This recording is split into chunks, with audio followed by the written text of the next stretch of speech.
Hi, this is Shanda Rubin, and you're listening to Brothers on Tennis. Yo, yo, yo, what's up, everybody? This is your boy Isaac. And this is your boy Bryce. And we are Brothers on Tennis. And folks, we got some more amazing tennis results to talk to you about this week. Bryce, we had a combined 1,000 event. And boy, there was a lot that happened during those events, man. It was popping in Rome, wasn't it? Man, Rome was like, look, we're going to give it to you. Right. Oh, my goodness. Amazing, man. Amazing. Yeah. So, you want to go ahead and tell our folks what we're doing? That's right, folks. Once again, if you are listening to us on podcast, we are on the Locker Room app. And once again, Locker Room is the live audio social networking spot for sports fans. So if you want to come and chat it up in regards to sports, Locker Room is the space to do that. It's available on all Apple products. We are doing a beta in regards to Android. So hopefully it'll be broadening and getting out there to the masses very shortly. But overall, Locker Room is the place to be. And if you want to come chat it up with Brothers on Tennis, that's what you need to do. Download that Locker Room apps from your app store and come on out. We're here every Monday at 6 p.m. Pacific, and we are getting it on. Ain't that right, Bryce? That is right. And as we move into the Italian Open results from last week, I've just got one question for you. We starting with the men or the ladies? Oh, man. Because both were so good in so very different ways. Right. Oh, man. You know, let's go on ahead and go with ladies first. Let's go with ladies first. Okay. Yeah. So when we talked last week, I think what we had done is we had given our projections for the semifinals. Yes. And remember, it was the whole, like, that third quarter we were different, but we were the same pretty much everywhere else. So I think we had said it was going to be Ash Barty. Yep. Versus Swiatek. Yep. And then down below, we were going to have... I think we were different on the third quarter because I had Halep, and I forget who you had. I must have had... Did you have Kvitova? I had Kvitova, yes. Yeah, you had Kvitova. And then I think we both had Serena, right? Yes. Okay. So we got one of the four. Right. Yes. I guess our minds were focused in on the eventual champion. So we were, right. We just knew all the other ones were background noise. Exactly. But let's go ahead and let's start with the top and let's talk about why Ash Barty did not make it to the semifinals. Right. And Bryce, it's a combo, but at the same time, I think it goes back to the whole thing that I was saying in regards to the whole peaking thing. Right. I don't want, for Ash as well as for Sabalenka, are they peaking too soon? And honestly, I think the loss that Sabalenka took to Coco Gauff, honestly, in my opinion, is a good thing because it allows her to kind of step back and be like, okay, I done got me an L, but my clay court, season has been on point. So let me just go on ahead, get in the gym, put in some reps, and let me get myself right for the French Open. With Barty, I think it was a combo of things. She had the injury, of course, but it was because it got all rainy and the conditions got all heavy. And because of all of the play that all the winning, I should say, that she's been doing, it just resulted in her having a nagging injury kind of come back up on her. And it made her basically say, hey, let me call it so that I don't jeopardize my chance at going to the French. And I thought that was a very smart move on her part. Why chance it? What were your thoughts, bro? Let's talk Barty and Sabalenka real quick. Yeah. Right. So I agree that, that's one of the things that we're learning about Ash Barty. She makes very smart and measured decisions. Yes. Right.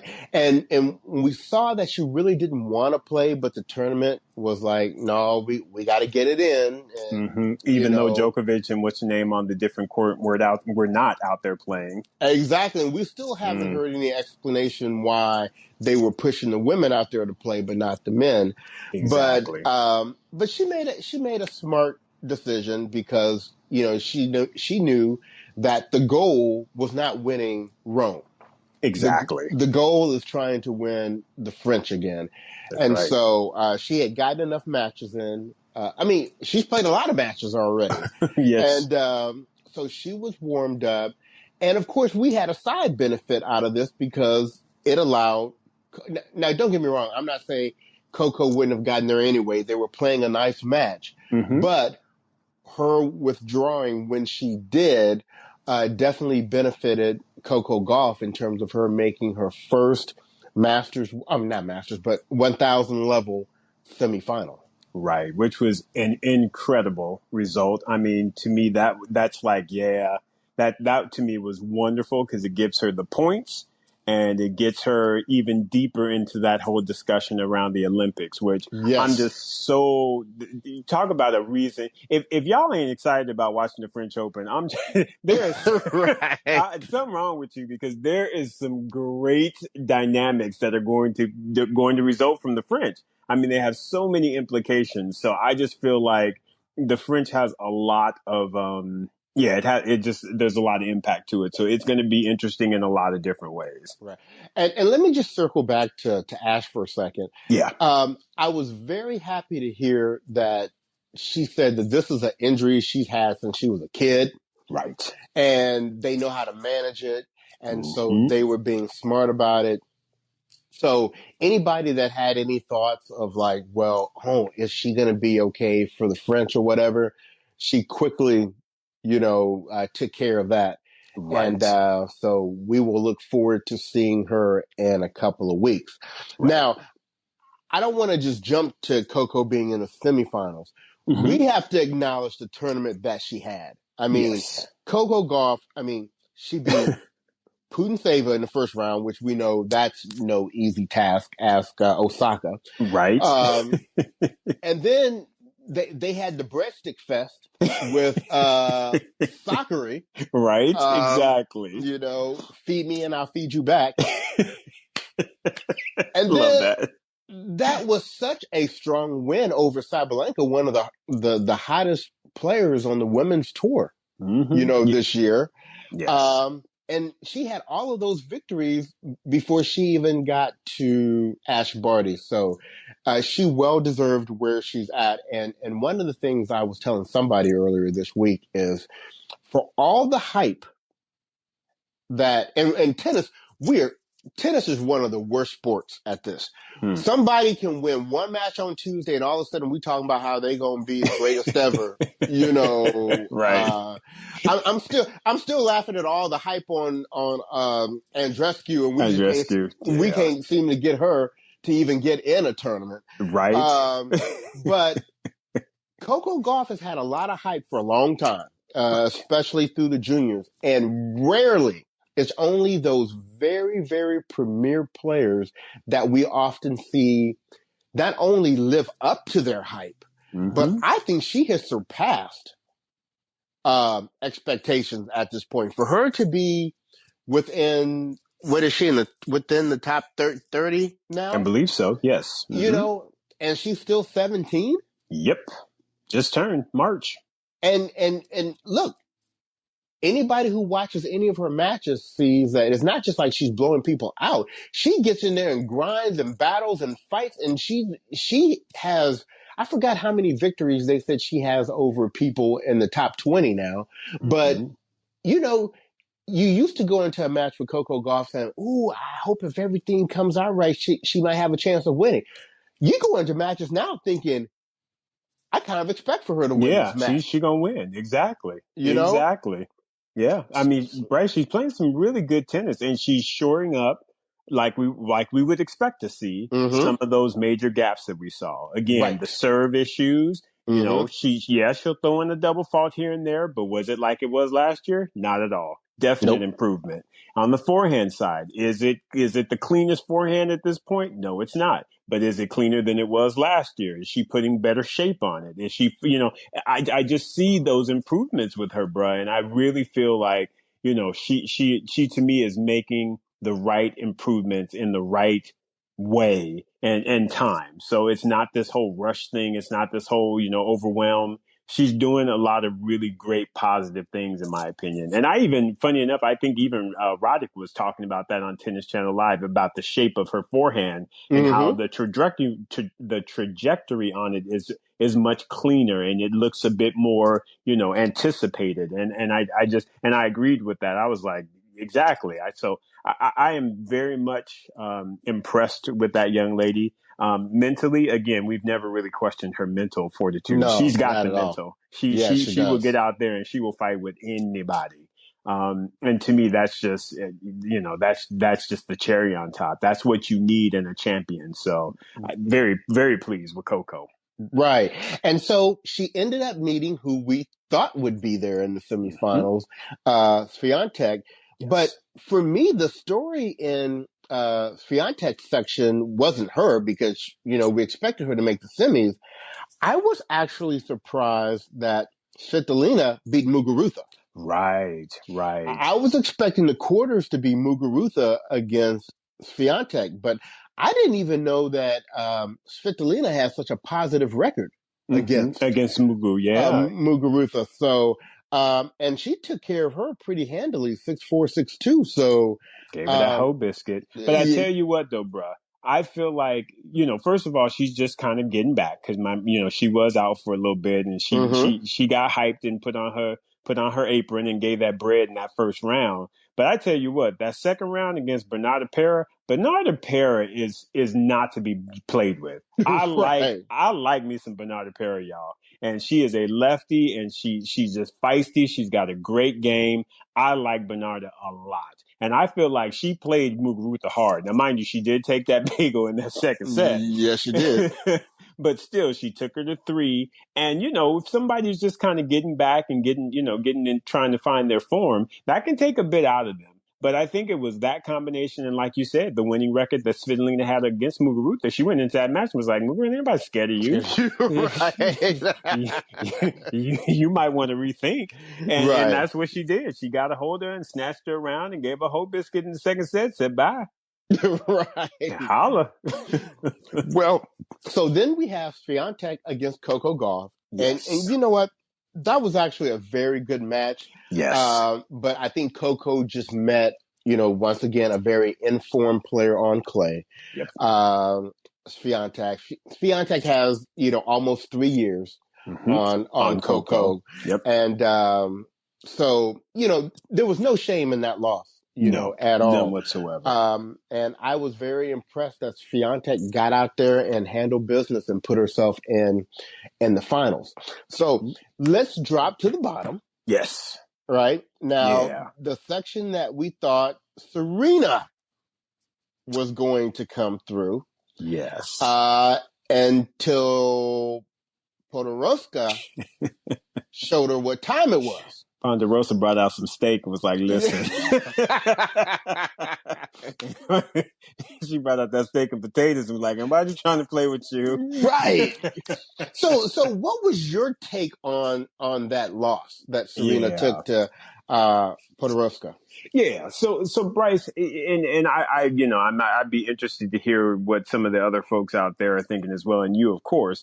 I feel like personally, Serena came out trying to work her new game, if you will. Her, Mm-hmm. I'm gonna go to the net. I'm going to, baby girl, you haven't played in a while. How about Right. let's get your A game right? Let's get your Right. A game down Right. and get the first set at a minimum. Because to me, I felt like she was out there and she was like, oh, I'm going to win this. So I'm just going to go out here and play around with the stuff that, that Zena done taught me and blah, blah, blah. But like I said, baby girl you don't have your base game yet. You rusty. So you ain't played in a long time. So how about we get that initial game, set? Then we can start coming to the net and messing around and Right. volleying and all that good stuff. And to me, she was playing around, and Podoroska was like, "Okay, I'll play around with you." And then it got late in the set, and Podoroska was like, "Okay, I know how to step my game up too." And because Serena was rusty, she didn't know how to really flex her A game. And Podoroska was like, I'm in form. And I feel like it all came down to the back end of those sets where Podoroska just rose to the occasion better than Serena because Serena was rusty, in my opinion. I feel like she really should have done what she did today, which is play your A game. Make sure you get your A game right and set up your A game to get you the win. Then you can play around with the extra stuff you done learned and you've been doing at the academy and with Xena and everything. But to me, I felt like she just tried to employ way too much of the new stuff too soon, and it didn't allow her to get into a groove. And in my opinion, that's what cost her that loss. But I would love to hear your thoughts and opinions on that first rounder. Well, I'm going to just keep it simple and plain, which is what Serena should have done. And my thing is, she just did not look good to me. Her serve was not there. The unforced errors on the forehand were just unreal. And, the movement wasn't the greatest. No, to it me. Wasn't. It was not. And which, was a little surprising for me because all of the things we had been hearing was, and what great shape she was in. And really she is in good shape. You can see that. But being in good shape and still having your movement right are two different things. Right. And so the movement was an issue for me. And in the back of my head, I was always very concerned about this matchup because I don't know if people have remembered that Podoroska was in the semifinals of the French Open last year. This wasn't just like, Jenny from the block that she was playing. This is somebody who made the final four of the French. And so she's going to have a certain degree of confidence, even though it is Serena Williams. She knows Serena Williams hasn't been playing. She knows what her results were on the clay last year. And so she came in there, I think, with a real belief that she could win. And I just don't think Serena was ready. And I felt like, okay, but that's, I was telling somebody else this week, I said, that's what these tournaments are for. Even if you lose early, it's, you want the wake up call to happen in these tournaments. You don't want the wake up call to happen at the French. Right. So I immediately after that loss, I was like, there are 2 weeks to the French. She needs to get into one of these other tournaments to get some more matches under her belt. So they didn't waste any time. By the end of that first day, they had already said, you know what, we're going to be over there in Parma. And we're going to go ahead and get us some more matches. And so she made the right, move there. Now, Podoroska, just like we say all the time, when people have a big win, you always worry about them in the next round because, I'm sorry, we always bust on Martic. There go that girl. There go, there go that girl. Daddy, there go that girl. She's always there, man. She's always there. She's and it's there. Like, yeah. And that's exactly, she took what she got and was like, okay, if you're going to let me play Podoroska, I can handle her. Right. So, now staying in that same section, somebody we've been very high on this year has been Jessica Pegula. Yes. And we knew that this was a potential red alert here. Talk about somebody whose movement on clay don't look good. It looks like Osaka tries to hit the ball then slide. It's like no, baby, it's reverse. You slide into the shot, right? Right. And Pegula was like, she ain't got this right. So, right? Pegula was like backwards. Right. She's like Coco up in the top half of the draw winning. I'm trying to get this Olympic spot. Right. Let me go ahead and handle up on her because I don't think they got a whole lot of clay courts in Japan. So she won that match. Bruh. And then, we know Alexandrova is always a tough out. Oh You yeah. know, she Mm-hmm. took care of her. But I'm gonna be very honest with you.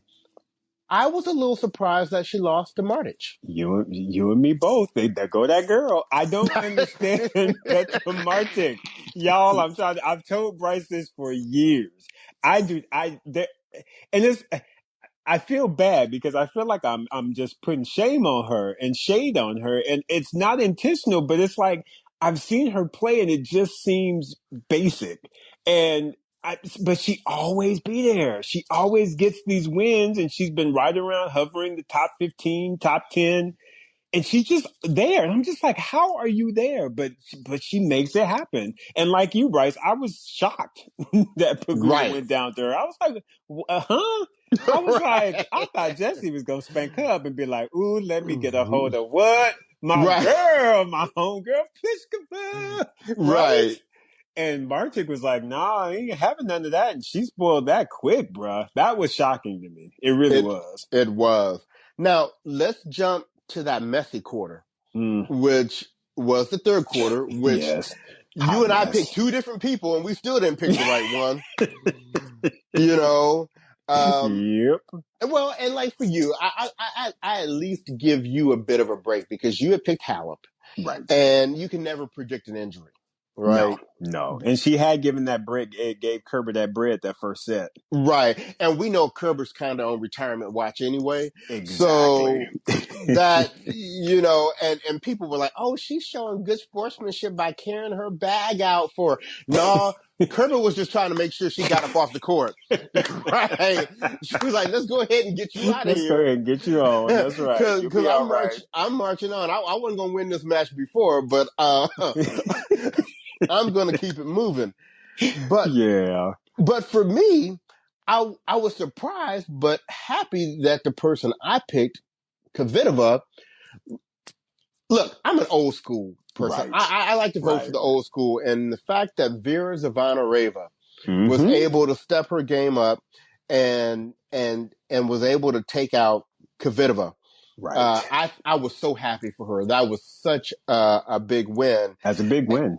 That was a big win, but Carolina Pliskova, better known Mm-hmm. as the good one, Yeah. um, she was like, Vera, it is not 2003. So Right? We're let me not show having you how we do it flashbacks. in 2021. And after she lost that first set, she really battled in there 7-5, 7-6 and gave her Yeah. a breadstick in that third set tiebreaker. Mm-hmm. Mm-hmm. Well, Yeah. really, no, I'm sorry, that's the wrong No, no, score. no. That was, She beat yeah. her 7-5, 6-3, so she took her out in straight sets. Sorry about Right, that. right. Yeah, it was that next matchup, which, to me, I was like, this can go either way because both of Right, them, Pliskova and Ostapenko, they wild. They gonna swing. They going for their right, shots. Neither one of them is the best mover on the court, so you knew that one was just gonna be a straight shootout, and it right, proved to be so. It got to the third set tiebreaker, and Pliskova broke it open though. She got a 7-1 in that tiebreaker though. right. And I kind of knew, though, at that point that Pliskova was going to be in the finals because Martic may have snuck up on these other ones. Right.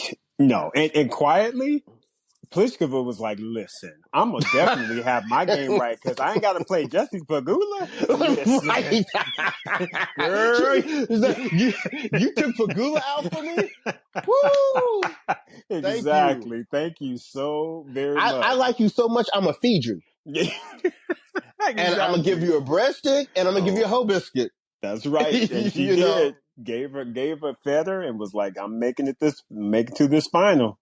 Man, so that was a good result for Pliskova because quietly she has not had a good season, in my No. opinion. Her No. results have been subpar at best. Right. So for her to make 1,000 final is, in my opinion, a very, very good result. And as we saw, the draw had to work in her favor, but it did. And Right. sometimes you get that, and that's part of how it goes. And before I do my Jim Courier, readjust myself on my seat to talk about Ooh, this final, ooh. I just, Miles reminded us that in the chat that wasn't it great seeing Francesca Schiavone Right? in the stands, and she's working with Martic. So who Yeah. knows? Maybe she might bring something to her game that'll give her a little more consistency in terms of going deeper in these tournaments. And that's going to put her more on my radar because who loved me some Francesca Schiavone was this guy. So yeah, I will give Martic a little bit more. She won't be, oh, it's that girl. It'll be like, Right. oh, Schiavone. That's the one. Right. So she earned some brownie points with me, bringing Schiavone onto the crew. That's good. Right. So let's cut to the chase and let's get to this final, right? Oh God. Let's get to this final. And the crazy thing is, Bryce. how do you, as a professional tennis player that was once number one in the world, who is known for having a serve as a weapon, Yes. that Yes. you don't hold your serve not one time. I mean, there was like one game that she thought she was going to kind of hold serve, and Fiontek was like, no, we not doing that today. No, We're not doing that today. There's No. no serve holding for you today. No, she was like, I got you. I got your serve. I got your ground stroke. I got your movement. I got everything right on this side of the net. Bryce, come on now. And Swiatek is the wrong player to give some momentum to. Listen, Swiatek is a beast. Let me just let us put it out there. Swiatek is a beast because she wanted that double bagel. She was like, I will have nothing but you're not gonna spoil this for me. I mean, for y'all, I just need y'all to understand. That is basically the second worst beatdown in a final ever. Yes. I mean, seriously, the only other one is when Steffi was at the French Open, and what was old girl's name that she beat down 6-Love, 6-Love? Oh, what was her Natasha name? Zverev. Natasha Zverev, exactly. That is number one because it was a Grand Slam. This is number there two. Was another one. Was there another? You're Which right. one? When Chris put them double bagels on Martina back in 19. That's right. Now, I don't like to bring it up because Martina Navratilova is my girl. That's right. Ooh, I don't like to bring that up. And that's back when before Martina had gotten in the gym and she was a little chubster, right? That's right. Right. And Chris Evert was like, I know you like the Marios. But you about to run today, sister. And I think it was probably after that match that Martina went and got in that gym. Right? She was like, you ain't gonna never do this to me again. Never do that to me again. And so this is number 3. Right. I mean, a 100 series, and Bryce, she only won 13 points in the whole match. 13. She won 4 points in the first set. 4. Now, that you know means what? For every 1 point Pliskova won, basically Swiatek won 4. Yep. 1 and 4. That's the way it looked like. That is junior tennis versus professional tennis. Right. And wait a minute. Let me give you a funny story. What's his name? The one who coached, who's Darren Cahill. Yeah, Cahill. Darren Cahill told a story and said Steffi and Andre were at a trivia night someplace, and they were doing this team thing, and their team, the question was, where they were like, in what final did somebody, double bagel the other opponent? So Steffi's there, right? Right. And Steffi said it was Chris and Martina. Now, first of all, that wasn't a major final, but the other thing was Steffi had forgotten she had double bagels there. She thought she gave her a breadstick and a bagel. Wow. Now, that leads me to something I want to bring up right now. And I'm giving a lot of leeway here because I really like Swiatek. Yes. And I've had no reason to give her any side eye yet. Okay. And I don't know if this is true or not, but on Twitter, the WTA Insider from their official verified account, and I'm going to read it to you right now, it said, Iga Swiatek was so focused on the task at hand and well aware that Pliskova could turn things around that she had no idea she didn't lose a game. She wasn't aware of the score until her coach told her after the match. Now, That's a lie.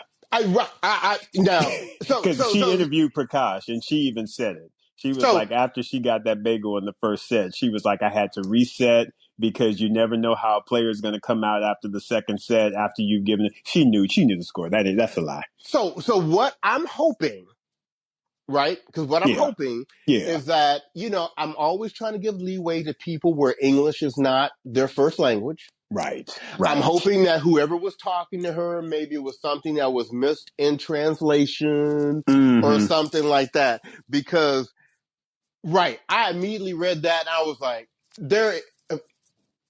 at any level of tennis, right, a tennis player knows when they have not lost a game yet. Exactly. Come on now. So don't give me that I didn't know till my coach told me that I hadn't lost a game. But outside of that, congratulations to her. I mean, this was a huge win, a huge step in terms of making her a strong favorite to defend her title at the French Open in a couple of weeks. That's right. I mean, she looks good, Bryce. She's playing some great tennis. She's playing aggressive tennis. She got that heavy forehand behind her. She is definitely one of the top candidates for that title for sure. So that, I mean, congratulations to her, and congratulations to her with the new ranking. She's now in the top 10. She's number 9 in the world. So even by being defending champion, getting her ranking higher, right? And getting a better draw potentially, that's great news. So anyway, we have spent a lot of time on the women's draw, but it was just that good. It was that good. Let's jump over to the men. And before we get to the men's singles, Isaac, what is going on with Mektic and Pavic? Listen, them boys are bad. That's all I can tell you. They like Bryan Brothers. Thank you for retiring. We about to take your mantle.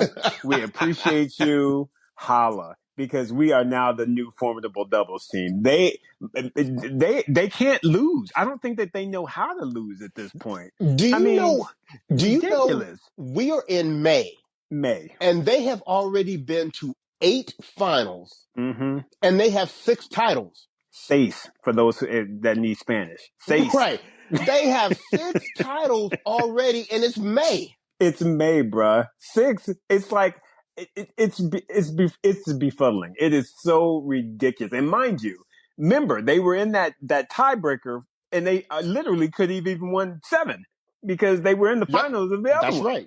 That's right. It's so ridiculous. So I know we don't always talk about doubles, but if you listeners, if y'all are not paying attention, there's something really special going on in men's doubles this year. Absolutely. Check out the Croatians, Mektic and Pavic. They are beating fools down.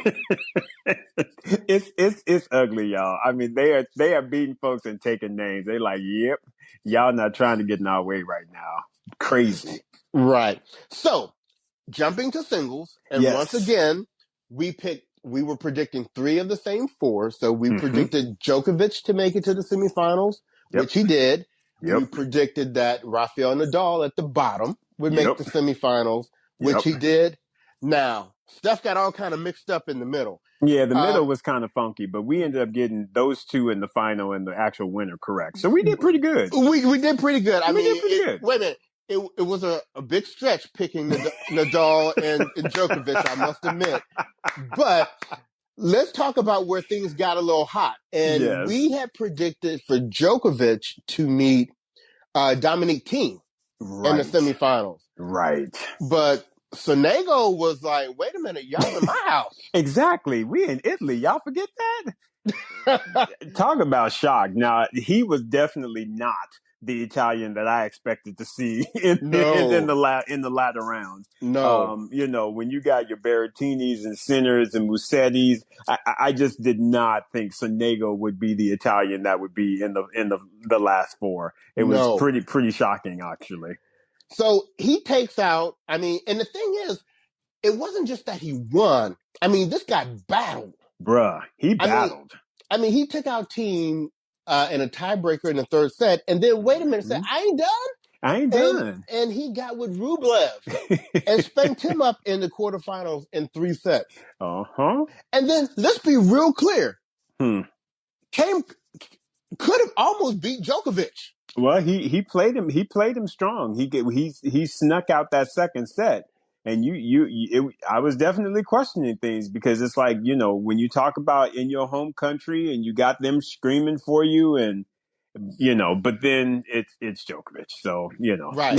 Djokovic was like, there was a bakery on my ride into the tournament this morning, and they had hoe biscuits on sale. Right. I decided to get you one. You need one. Just here you go. Your exit from the tournament. Take your whole biscuit and go. There you go. Exactly. Put you some Parmesan cheese on it. Right. Make it taste good. Right. But good. Bruh, talk about a result though, man. That is a very, very impressive result for Sonego. He's always sort of been kind of the left behind on my list for the Italians. I don't really think about him too much, but he's on the radar now. I gotta say that young man he earned a few points with me this week. I have to say those were some great victories. Really good. Yeah, man. Well, now let's talk about that third section where we were different. You know, I had picked Karatsev to come through, and I believe you had picked FYAH. Yes. Okay. So and both of them got beat by scrubs. That show did. So wait a minute. So I'm gonna talk about my guy, and you talk about your guy. So first of all, let's just be real clear. Karatsev is continuing to let everybody know I'm the Russian here. Yes. Don't he get already twisted. He already put the smackdown on Rublev. Yep.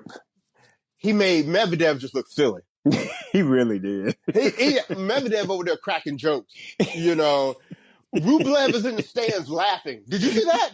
I know I didn't. I missed that. Rublev was in the stands laughing because he was like, Karatsev is taking him to the woodshed.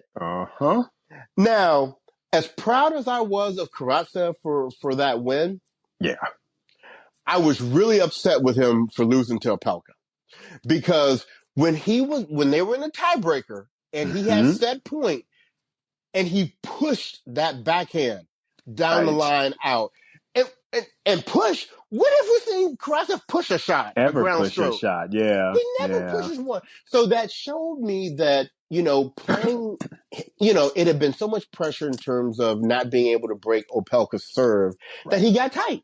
It got tight there. And then once you lose that set, you know, Opelka was able to ride the momentum. And, you know, I'm not a big Opelka fan anyway. And when he got that victory, I was just kind of sick. Were you sick, bro? I was sick. I do not like Opelka. I'm sorry. You know. And see, Opelka was on my JV squad. So I dropped him off, of course, because he wasn't doing nothing. Right. And then, of course, once I dropped him off the JV squad, then he act like he wanted to show up and gets to the semis. I didn't, of course, see the match with him and Karatsev because I think, I don't know, it wasn't on I think it was on Tennis Channel Plus. But anyway, I didn't get to actually see the match itself. But the one thing I did hear, because he was at the desk with Prakash, and it was kind of interesting because it was like he was talking specifically about the comments that you made about him last week. Because I remember you were talking about him. You were just like, I do not like Riley. He's just out there looking all gangly and flailing and looking unbalanced and looking just goofy. And it's funny because he basically said those same things when he was being interviewed by Prakash. He was just like, you know, last week I just felt like I was all over the place. I didn't have any balance. I was flailing. And this week we really worked on trying to be calm and really just being more level. And I was like, oh, wow. Okay. And it seems as though that kind of helped him to, because again, someone like an Opelka, someone like a Isner, you know, you may not like them, but they got a game style that nobody else had. You can't teach 7-foot tennis. And that's always going to bother somebody. And I can see how it would bother Karatsev because if you just have that constant pressure of, I got to hold my serve, because this person is just literally going to be throwing bombs. And unless I can get a read on they serve, it's always going to be pressure on me. So I was personally, I know you don't like Riley. I like Riley. So I was very pleased to see that he made it to a semi. I think that he is he has not lived up to his potential whatsoever. And I'm hoping that this will be a little bit of a spark for him to get to where I feel like he needs to be, being a 7-footer in this game. So. Okay, well, good for him. And let's talk about FAA. Well, FAA I don't know what about that Delbonis thing. Delbonis been like, listen, I'm getting my game together. Talk about another underachiever. He's been on the tour for a little while. He's someone I had my eye out on from maybe about 7 or 8 years ago. And he just never really delivered, in my opinion. So, but he was, he got him some good victories last week. He brought it over into this week, and to make it to the quarterfinals of a Masters or at 1,000 event, kudos to him, man. That'll give him some points and hopefully get him on the radar, and hopefully he can keep up the momentum. But yeah, I don't understand. I didn't get to see the match against FAA, but apparently after that tiebreaker, FAA looked a bit hungry.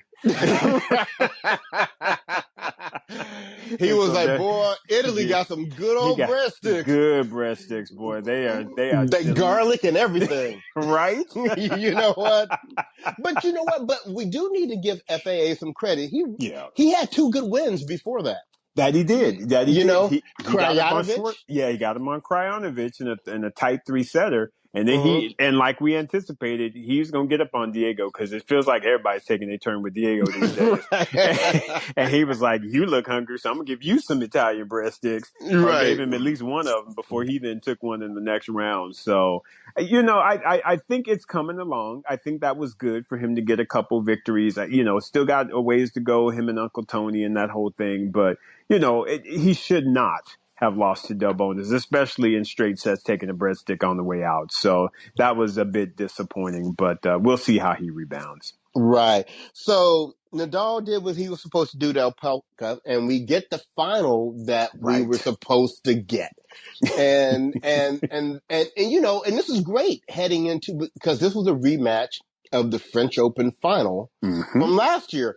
And so Djokovic felt embarrassed on the way Nadal spanked him last year at the French Open.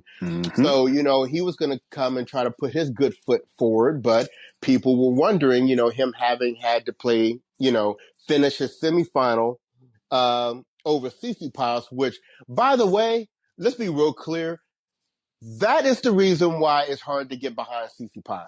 He choked that match. There's no reason why Tsitsipas shouldn't have beaten Djokovic. He served for it. Yeah. He played a great set and a half, and then he just started, unfortunately, choking. Again, it's that reputation. Djokovic and Nadal, Fed, they have it, and these young guys just still have not been able to get over that hump as it relates to that respect factor. Well, and that's why Djokovic felt that he could put his chest out there after the final and say, Rafa, Roger, and I are reinventing the next gen. The next gen.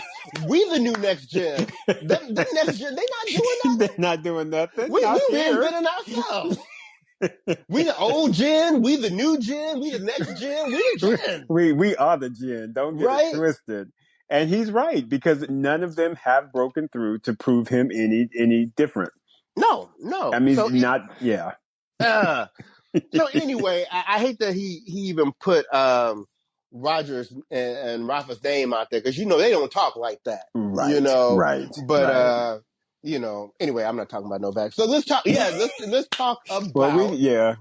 Let's talk about this final. And what did you think, Isaac, about how it went? It was a really, really interesting final. It was they battled the first set. I mean, it was kind of a back and forth, and very weird that they were exchanging the breaks like they did. That was kind of interesting. But I guess for me, Rafa took that first set, and I was like, all right, here we go. He's kind of broken Djokovic's spirit. But that's the thing about Djokovic, bro.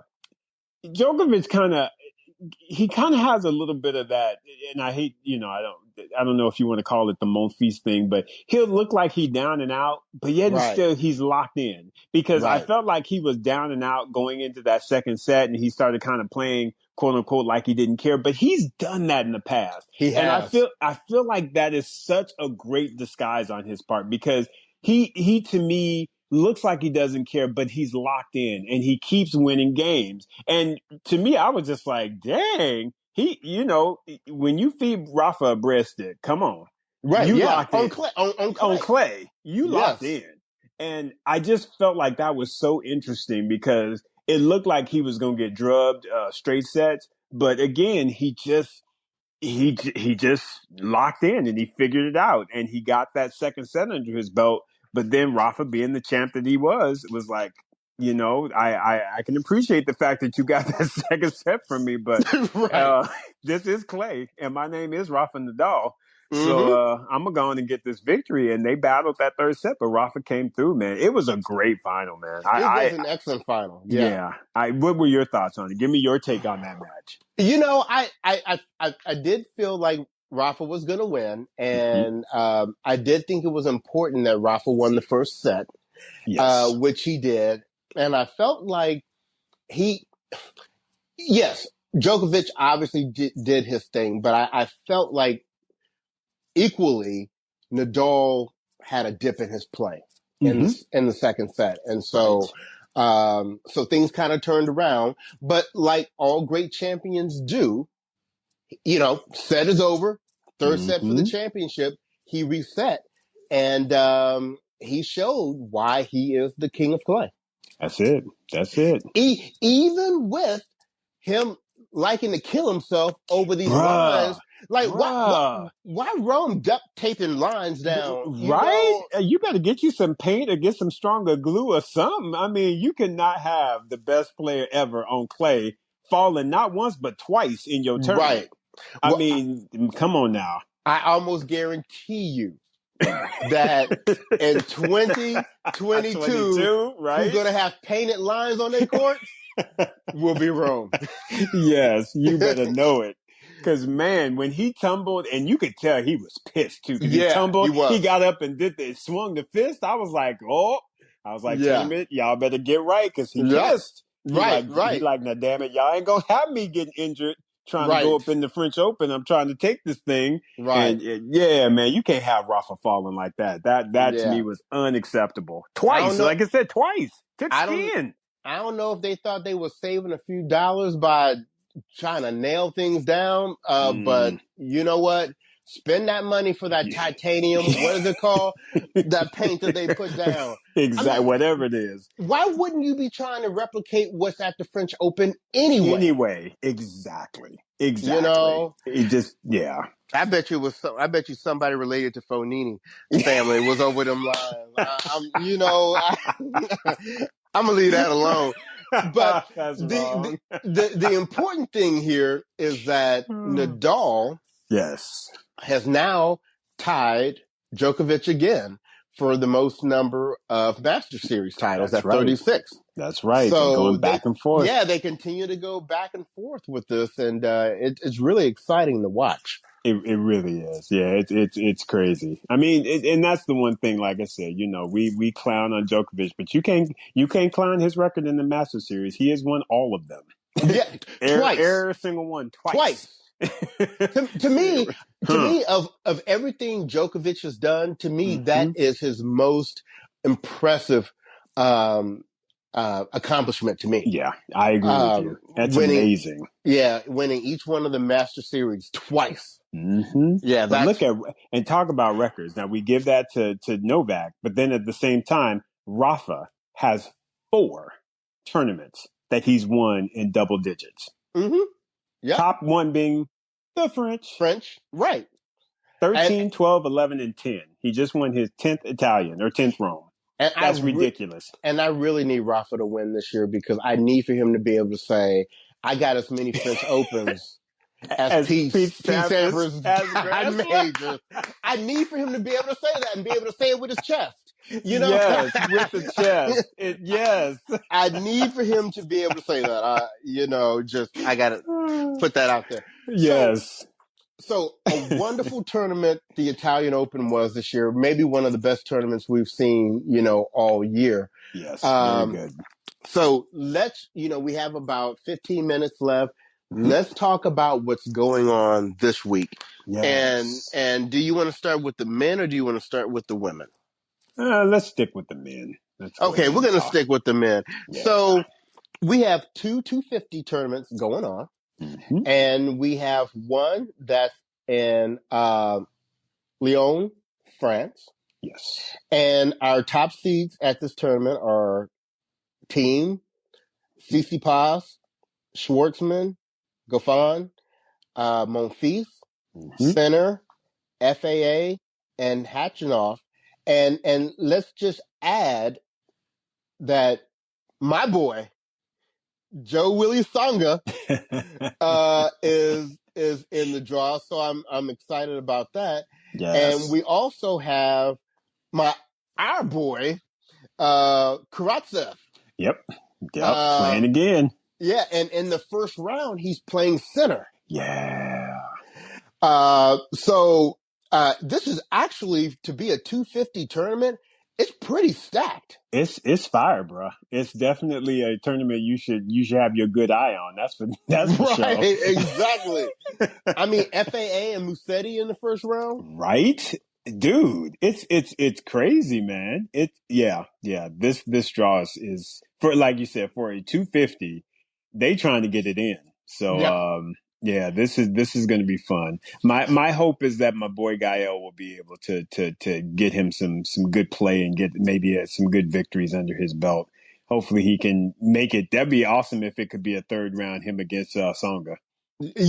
Now Come on, I would love that. Now but we know that's not going to happen. Right? Yeah, Tsitsipas is probably going to spank up both Frenchmen because I think Joe has a chance against Tommy. I do. I think he's got a good chance against Tommy Paul. He's an American, of course.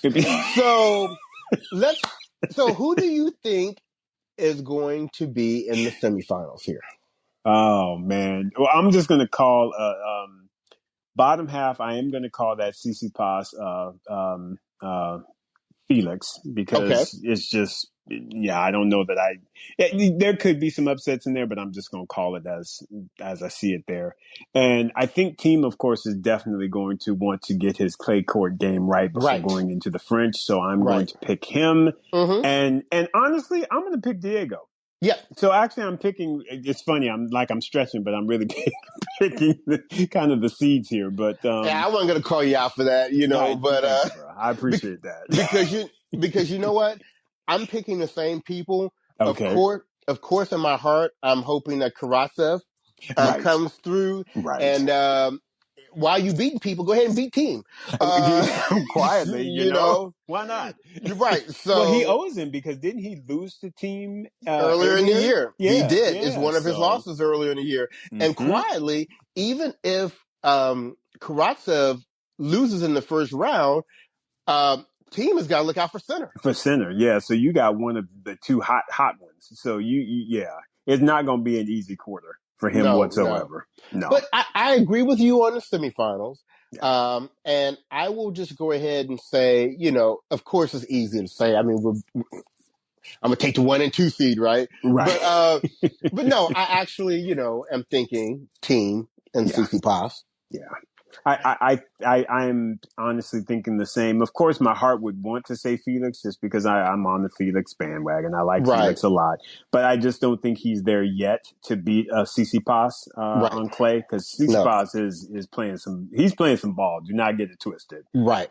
So yeah, I see it being Tsitsipas Team, which I think is good because I think both of them are the two probably best players who can contend with the Rafa and the Djokovic at the French Open, who might be able to, at least press them a little bit. And I do say a little bit. Right. Yeah. How about you, bro? I agree. I think it'll be Team and Tsitsipas. And honestly, I call it a pick'em in that final. Same. I call it a pick'em. Yeah. So that, like you said, for a 250 tournament, this draw is amazing. Now, let's go over here in the other 250 in Geneva, which is flashing the heartbeats. Um, we got Roger Federer, and Yes. just a cast of characters, And but the others, yeah. and the others. Now we will give a little shine to Shapovalov because Absolutely. if he plays the way he played last week, Mm-hmm. he may take this title. I don't disagree with you, bro. I really don't. I think Chapo is finding a good form, and I think that he to me is trending in the right direction. So I definitely see him. Well, for me, I see him making the final down there at the bottom half. Oh, so let's go ahead. Give me your semis. Oh well.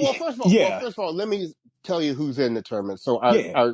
our top seeds are Federer, Shapovalov. Actually, did Ruud pull out? Or is he still in it? Oh, he's still in it. Okay, yeah. Dimitrov. Garin is the one who pulled He's out. pulled out. Yeah. Fonini. Paris not in it anymore because my JV guy Kepfer took him Kepfer. out. Come get some. And actually, Manorino, the 8th seed, is out because he lost Yeah, to that 18-year-old French guy today. exactly. Yep. So, who are you pulling for the semifinals? I'm going to say the semifinals are going to be a Fed, Rudd, top half. Bottom half, I'm going to put Opelka, Shapovalov. Or did Opelka already lose? I haven't seen the results today. No. I haven't got my spirits out yet on that. So yeah, so How about you? I'm gonna keep my fingers crossed that Federer makes it to the semis. And you know what? I do think Ruud is going to make it to the semis. Of course, in my heart, I want it to be Kepfer, but it's probably going to be Ruud. And then in the bottom, yeah, Shapo. But I'm actually going to go Who with you gonna pick? Dimitrov. You gonna go with Dimitrov? I'm going too much. We're He's gonna going to be see like, if I'm tired of y'all picking on me. right. Honestly, I saw the draw, and I would honestly, just because I like Fed and Baby Fed, I would love for that to be a final, but I just know it ain't gonna be. No. Chapo, he has found his clay court game. Yeah. And so are we saying Fed Chapo final? That's what I'm saying. Yep. Okay.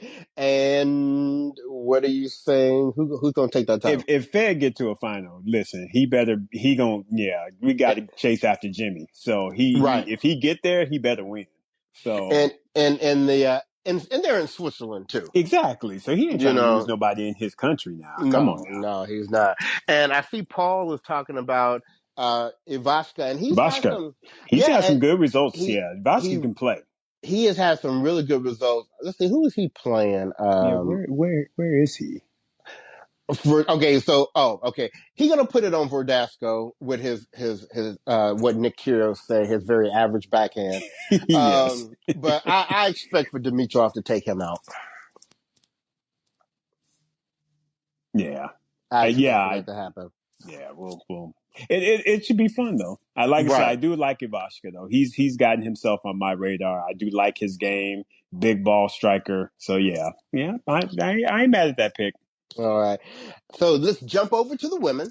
Yep. And we have two 250s over here as well. And the first one is actually in Belgrade, Serbia. The Serbia Ladies Open, aka Walmart Open. That's the Busta Open, exactly. It is Busta. Sorry, y'all. even the top seed decided, you know what, Pavlyuchenkova was, I'm not really gonna play. So let me go ahead and get up out of here. So then that leaves you with Putin-Seva, Zhang Shai, Badosa, Podoroska, Mladenovic, Peterson, and Kovanic. Yeah. So, shout out to everybody in the tournament. Exactly. I'm glad y'all playing. Have fun. Yeah. Get some points. Get you some points. Yeah. Now we know we got a couple of our friends who are big Leylah Fernandez fans. So, maybe Leylah has an opportunity to show out here. Yeah, it'd be nice. Get her another title, second title of the year. Be pretty cool if she could do that. and she's in the section where Pavlyuchenkova was. So Right. Exactly. she has an opportunity to take that path. So good luck to you, ladies. Now let's go over to the 250 that is in Parma, Yes. aka the Black Ladies Tournament. All right. No, it was the Black Women Invitational, because we had Serena, we had Venus, we had Coco, we had Sloane, Mm-hmm. and our seeds here are Serena. There goes that girl. There she Martis, go. Right. Coco, Kasatkina, Anisimova, Mm-hmm. Wang Chung, Mm-hmm. Sorribes Tormo, Yep. and your girl, My girl. Caroline Caroline Garcia. Garcia. All right. So let's just go ahead and speak on it real quick. One of our queens took the L today. Yes. Venus, I got excited because, in that first set, she was down 5-2. She Mm-hmm. came back. She took that set 7-5. And Shmidlova was like, wait a minute. You're not Serena. I'm sorry. This is I got Venus. confused. I I got beat you the last confused time for a we minute. played. Oh yeah. Right. Oh, And she Venus. said, I was driving past this bakery on the way to the On the grounds way to the today, grounds. and they had a sale on whole biscuits. And I got you two. I got you two. Not one, but two. Let me tell you what. So wrong. The highlight of this match had absolutely nothing to do with the match. Okay. Have you? Let me tell you what. Yes, with the chair. If y'all have not seen this clip, go out to Brothers on Tennis on Twitter. Look on our Twitter feed. There is a video of where Venus Williams was given a time clock violation. And so she went to the chair umpire and was just trying to explain, like, look, I was holding up because the wind was blowing, and right. I can't hit the ball when the wind is blowing. And so he was like, I'm not trying to hear that. And she said, well, look, I can't control the wind. I can't control God. I can't control God. Take it up with him. And after she said, take it up with him, and she pointed to the sky, yes. she turned and she did the Compton strut. Yes, the sister girl spin and strut. Yes. If y'all have not seen that video, it is a must watch. Please go watch that. That is going to be the highlight of the tournament. Oh, that was my awesome. Goodness. So anyway, now besides that, the other queen played today. Yes. And she came out. How did you think Serena did today? Well, she took our advice. She actually, listen, baby girl, play your get your base tennis right. Then you can play with the other stuff. But make sure your A game, your ground strokes are clean. Make sure all of that is good. And mind you, she's playing a qualifier, 17-year-old, and I like the ending where the girl was like, "Yeah, can I have a picture?" Yeah, and so she that was cool. That was cute. That was pretty cool. I was like, "There you go. Go and get your scrapbook ready." But to me, Serena did what she needed to do, which was got her base ground stroke game right. And I feel like that to me is the start. Now, maybe after she beats up on Siniakova, then you might be able to start playing with your little volleying and everything like that, and integrating the things you've been practicing in. But yeah, let's get your A game right. So to me, that's what she did, and that's why she won 3-2, in my opinion. Yeah, no, I agree. She looked much better. If I'm being honest, if I'm being completely honest, she still is not looking the way I'd need for her to look, but maybe she'll look that way come the end of the tournament. Right. I had told somebody earlier this week, I said, well, she needs to get in there and just, get a couple of matches under her belt so she's feeling good. I'm changing that. Serena needs to win this tournament. She needs to win this tournament. She needs to get some confidence. Exactly. Yes, she needs to win. She ain't won since last year, January, when she and she's only won once since she's been back, and that was that title. Right. No, with Olympia. So she needs to win this title. She'll still have a week off. Yep. Before the French starts, and with that being said, You want to take a cut at your semifinalists? Yeah. So quietly, I think it's time, Bryce. I think we need to see that Serena Coco matchup, and we need to see it. Mm-hmm. I need to see that in the top half. So that's the I one agree that with you. I'm throwing that one out there. I'm with you.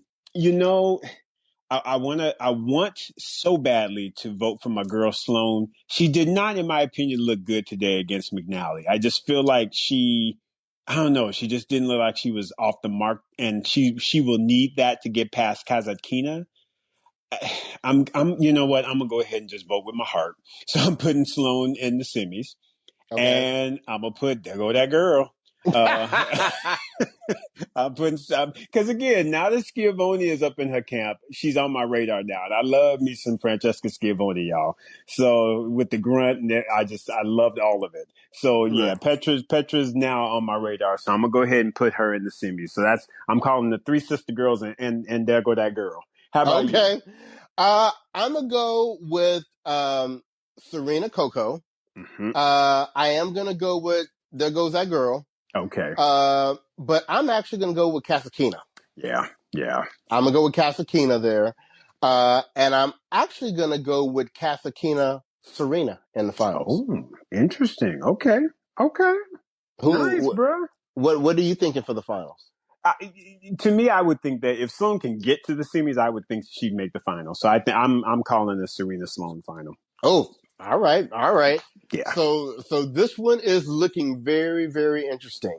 So look, we are really at time, and we need to wrap this up like right now. I want our listeners to know that what we have not done on this episode is I have a page of hot topics that we have not gotten to yet. Right. And we're getting ready to go over to Instagram Live, and we're about to put all of them out right there. So if you are listening to this as a podcast, you could be with us live as we're recording this, chatting with us, giving us input. You hear us referencing comments that we see coming through. Download us from the Apple App Store, and there is now a limited beta release for Android. So, come on, get aboard, and let's do this on Locker Room. That's right. Enjoy the tennis this week. We've got some great matches leading up to the French Open, and even though I've told people in the past that clay season isn't my favorite time of the year, which it isn't, because of how everything is building up this year, it's really, really exciting. So I can't wait to see how things pan out. Any final words from you, Isaac? No, bro. Just shout out to the listeners out there. We got us a nice little group out there, and we're sorry we couldn't bring you up to chat this week. We will definitely do that in the coming weeks. But thank you all. It's a nice group here, man. We got a bunch of folks out here. I appreciate you. We appreciate you. Absolutely. So don't leave us. Don't leave. Yeah, in about 5 minutes, meet us over on Instagram Live. We're going to keep the party going on our after show, and we hope to see you all there. So with that being said, this has been your boy Bryce. And this is your boy Isaac. And we are Brothers on Tennis. We'll talk to you next week.